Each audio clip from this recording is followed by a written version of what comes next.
Assalamualaikum warahmatullahi wabarakatuh. Selamat berbahagia jamaah ngaji tafsir Al-Quran dengan referensi kitab tafsir Al-Ibris Mu'alid Baqi Haji Bisri Mustafa Rembang dengan sanad Baqi Haji Samsul Mu'in Khalid, pendiri dan pengasuh Pondok Pesantren Darul Amin Cacak Banyuwangi, Jawa Timur. Semoga berkah. Amin. Dilanjutkan surat Al-Baqarah ayat 62. A'udzu billahi minasyaitonir rajim. Bismillahirrahmanirrahim. Innalladzina amanu wa'alladzina hadu wan-nasara was-sabiina man amana billahi wal yaumil akhir wa amila sholihan falahum ajruhum inda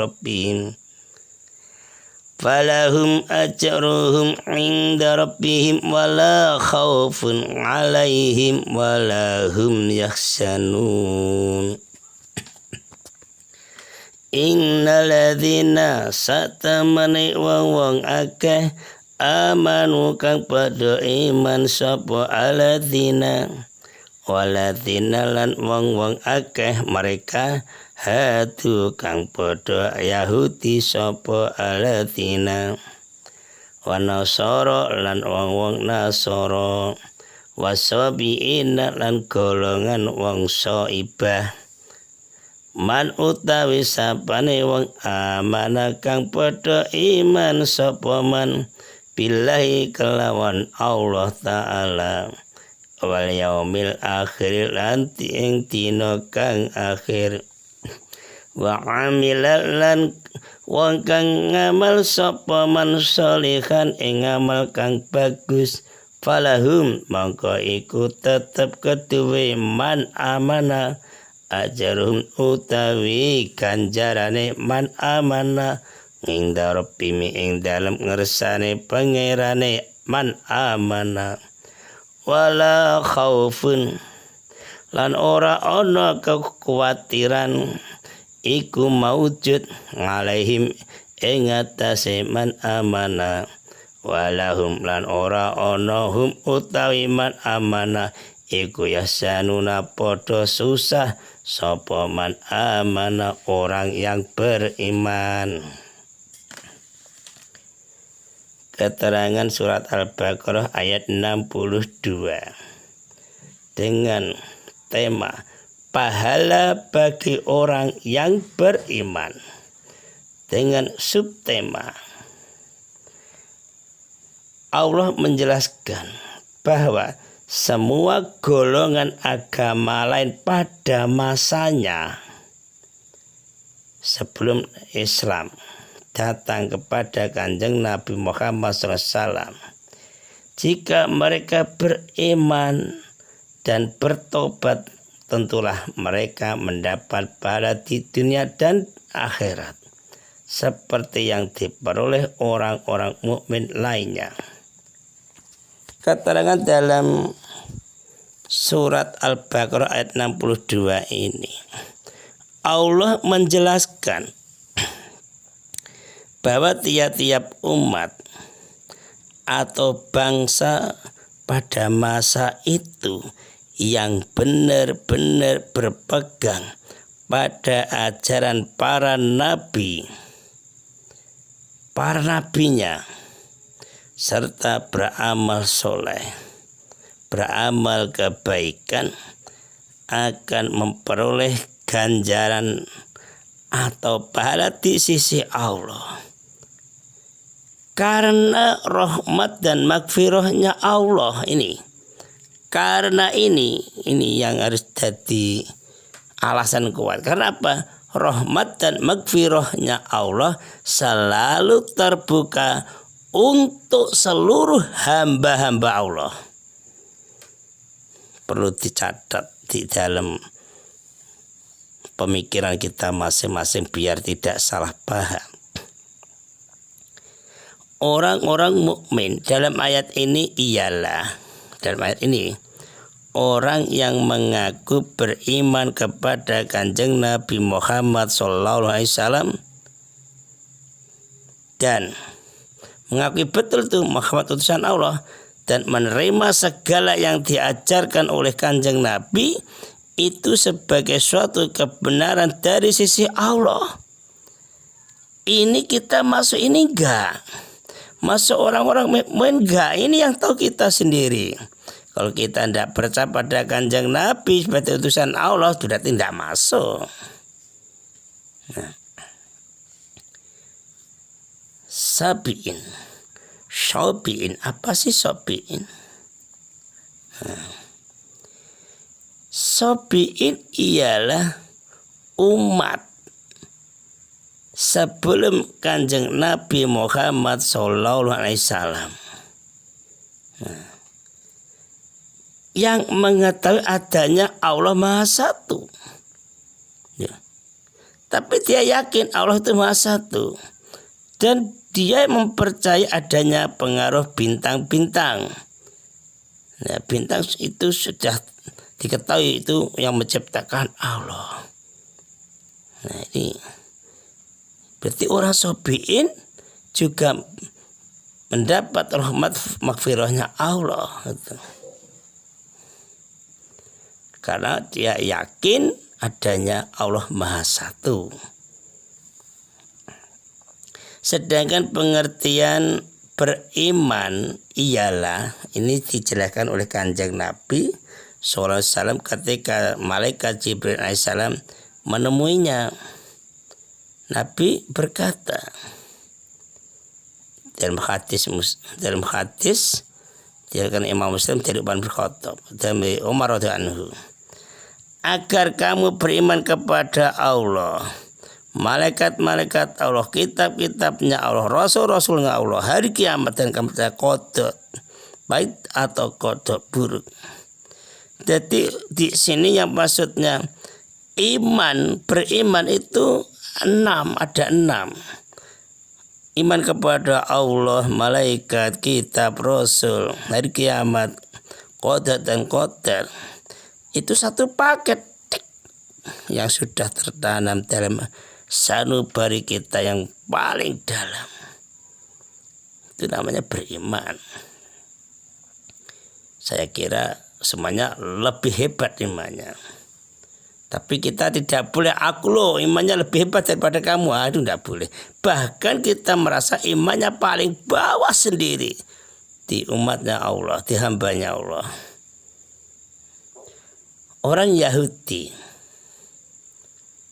waladina hadu, iman sudah, sabiin sudah, hadu, orang Yahudi. Orang Yahudi ialah semua orang yang memeluk agama Yahudi.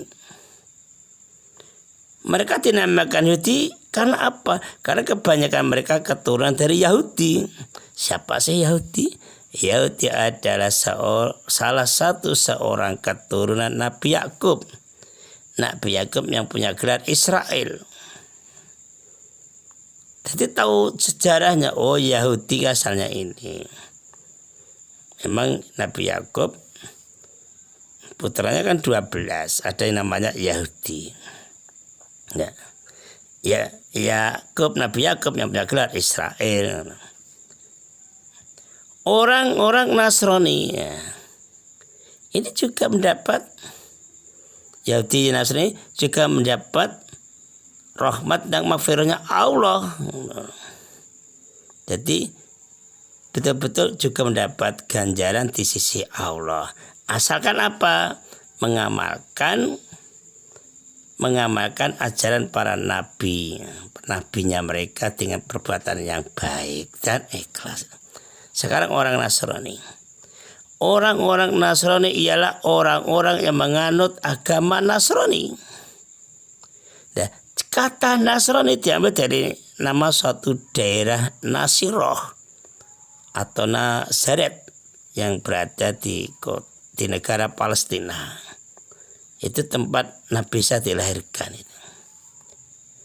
Jadi di sini kesimpulannya, siapa saja di antara ketiga golongan di atas yang hidup pada zamannya, yaitu Yahudi, Nasara, Sabi'in, sebelum kedatangan Nabi Muhammad SAW, yaitu agama Islam, dan benar-benar mereka beragama menurut agama mereka, membenarkan dengan sepenuh hati akan adanya Allah. Adanya Allah sudah yakin, dan juga percaya hari kiamat. Kemudian mengamalkan segala tuntunan syariat agamanya, tuntunan syariat agamanya mereka. Nah, mereka mendapat pahala dari Allah, dari sisi Allah. Kenapa? Karena ingat ini, harus diingat-ingat, karena rahmat dan maghfirahnya Allah yang selalu terbuka untuk seluruh hamba-hambanya. Dilanjutkan supaya tidak salah paham. Tetapi sesudah kedatangan Kanjeng Nabi Muhammad SAW, semua umat manusia diwajibkan beriman kepada Kanjeng Nabi Muhammad SAW dan seluruh ajaran yang dibawanya, yaitu apa? Menganut agama Islam. Catatan penting ini, tidak bisa ditawar lagi ini. Ini saya ulang lagi nih, biar tambah kuat. Tetapi sesudah kedatangan Kanjeng Nabi Muhammad SAW, semua umat manusia diwajibkan beriman kepadanya. Harus yakin Kanjeng Nabi Muhammad SAW Rasul Allah akhir zaman. Dan seluruh ajaran yang dibawanya harus diikuti. Harus diikuti sampai akhir hayat. Yakni apa? Menganut agama Islam. Titik. Tidak bisa ditawar lagi. Kesimpulan 1. Orang-orang Islam, orang Yahudi, orang Nasrani, dan orang Sabi'in yang beriman dan beramal soleh sesuai dengan masa berlakunya syariat masing-masing memperoleh pahala dan kebahagiaan di dunia dan akhirat. Karena apa? Karena rahmat dan maghfirahnya Allah selalu terbuka untuk seluruh hamba-hambanya. 2. Sesudah kedatangan Nabi Muhammad, ini penting nih. Sesudah kedatangan Nabi Muhammad SAW, semua umat manusia, seluruh umat manusia sampai hari kiamat wajib mengikuti agama yang dibawanya. Ini menurut Islam yang beriman. Kalau sudah masuk pendidikan PPKN itu lain, itu agama Indonesia ada 6. Itu yang penting saling menjaga perdamaian. Tapi yang Islam yakin, harus yakin yang Islam. Shadaqallahul adzim. Assalamualaikum warahmatullahi wabarakatuh.